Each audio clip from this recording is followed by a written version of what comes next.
Welcome to another video, guys. Today we'll talk about the Hearthstone Rotation in early April and the cards we're losing from it. This is gonna be a huge game changer, so stick around till the end so you don't get caught off guard. We will go through all of the neutral cards and all of the class cards as well, so if you enjoy the video, drop a like if you like and subscribe if you're new. As you might have noticed, I'm doing everything I can to minimize ads and annoying sponsorships on this channel, so if you wish to support me and what I'm doing, you can check out my Patreon page in the description. Anyway, now let's get into the video. Now, in order to visualize the sets, we're actually not gonna be using the Hearthstone Collection Manager. Even though it's a very cool tool and it has a lot of features and possibilities, it is lacking set combination filters, which I think is something Blizzard should work on. Don't worry though, HS Replay has you covered. You can even utilize this as a free user. All you have to do is go down to the cards section and scroll down to the set filters. As most of you know, every year, since 3 years ago, Blizzard rotates out the 3 oldest sets in Standard, moving them to Wild and leaving Standard with only the 3 newest sets, the Classic and Basic set, and the new set that's about to be released in April as well. This means we will be losing the Witchwood, the Boomsday Project, and Rastakan's Rumble. Even though Rastakan's was probably the set with the least impact, and Witchwood lost most of its meta-defining cards in last year's Hall of Fame, this is still gonna be a pretty huge deal, since there were a few other gems in those sets, and Doomsday is packed with tons of cards that get to see a lot of play in decks and nowadays. Either way, say goodbye to most of the Echo cards and most of the Rusher dudes, the cool magnetizing mechs and the broken Omega cards, and the Rastakan spirits and the Overkill mechanic we barely used. Okay, let's get into statistical view and go into Sin's latest patch, since it's the biggest time frame we have right here. From rank 10 to Legend seems fair as a rank range, and let's start off with the neutral cards only. If we arrange the cards in percent of decks, we will see what are the most used cards from the past month, which will give us a pretty accurate picture of most of the cards. Zilliax and Snip Snap are without a doubt the most important cards we will be losing in April. A lot more than half of the current decks are using Zilly, and I'm pretty sure that percent has been a lot higher in its 1.5 year lifespan in Standard.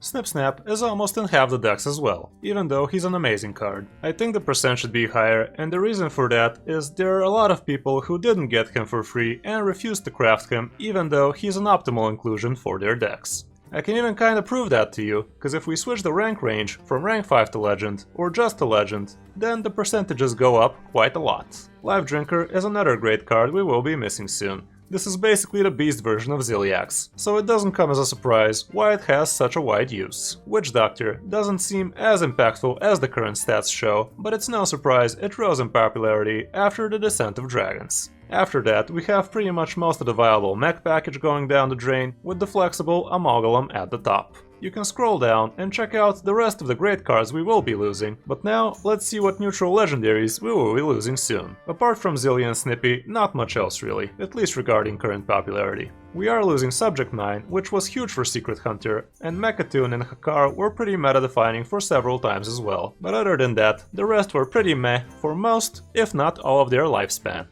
Whizbang deserves a mention here for sure, and it would really be great if Blizz lets him survive this rotation, but I doubt it. I guess Whizbang lovers will have to get by with the cloak, or maybe we will see even a new Whizbang version in the new expansion. I guess time will tell. Now let's jump to each class and see who gets affected the most. Starting off with Druid. Right now Witching Hour is the most popular card for the class, but it's not really that crucial since only Embiggen Druids run it, and most of those don't even use it either. Ferocious Howl is a cool card too, but it's not really that crucial either. The more important cards the class is losing are the Trend package for Token Druids, War Druid Lodi for the early game defense and Quest Druid, and Whispering Woods, which is also pretty key for Token Druids. Phlebidinous Floop is probably the most important legendary that the class is losing, since it's so flexible and it has been MVP in a lot of Druid decks during its lifespan.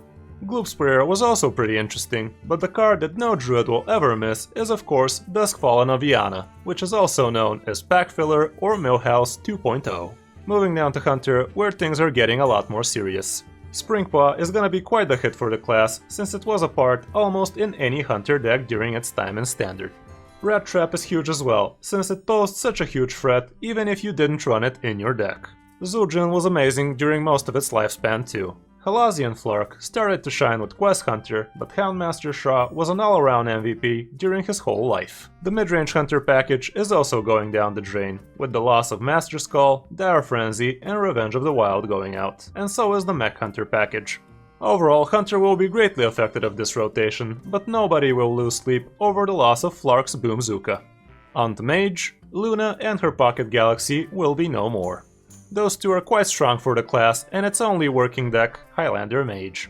Arcane Smith is also a pretty amazing 4-drop for most controlling mages, but other than that, the rest aren't as impactful nowadays. Elemental Evocation is worth the mention, since Cyclone Mage relied heavily on it, and Cinderstorm was an amazing aggro card as well. Other than that, the other cards don't seem as significant in comparison. With Paladin, the picture is quite the opposite. Crystology was an amazing draw too, and pretty much any Paladin loved seeing it in their mulligan. 2 more great mechs are going out, but more importantly, the whole Shrivala archetype is moving out as well, along with the bigger mech package.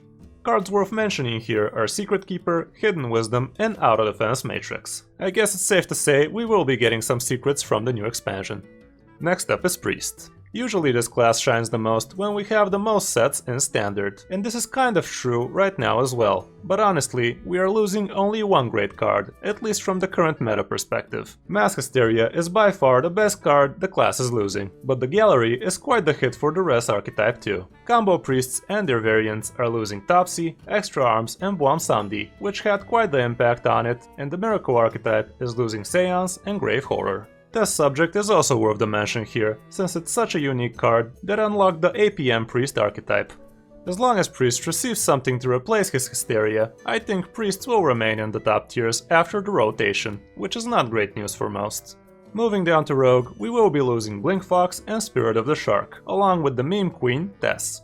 Necrium Blade and Vial had quite the impact over the years as well, and the loss of Walk the Plank ain't no joke either. Not that we ran it in our decks that much, but it was a possible discovery for that clutch clear. Academic Espionage is another very fun card we won't get to see anymore, but more importantly, we are losing Myra's Unstable Element. This was a huge card for Tempo Rogue during most of its life, even though it's not as popular after Dragon's hit.